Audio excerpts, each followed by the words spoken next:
Over the past decade, there have been two pretty big trends with data collection. The first is big data.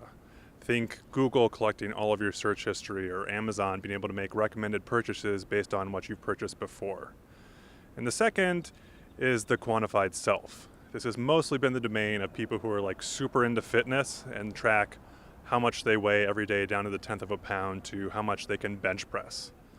Well, in the coming decade, there seems to be a new trend that has potentially huge ramifications for our industry, and that's called the Quantified Us.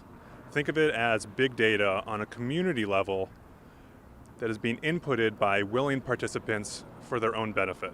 Imagine you suffer from epilepsy. Your seizures are triggered by any number of variables: your body temperature, your level of hydration, the ambient temperature outside, how sunny it is. And say you also enjoy going for bike rides, but this can be a risk since at any moment you could potentially have a seizure and injure yourself.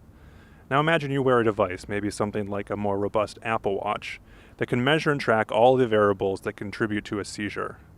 What if you could take all of that information and compare it against others who fit your profile, who've been in a similar situation and whose seizures are triggered by similar variables? In other words, you could know in real time whether you were putting yourself at risk, and instead of hesitatingly going on a bike ride, or maybe even not going at all, you could go out and actually enjoy your time. So we're not there yet, but this is definitely the direction things could move. And the key is that this is a human movement and not a technological one. It has to be driven by people who have willingly participated and who are offering up their data to the group for the betterment of all.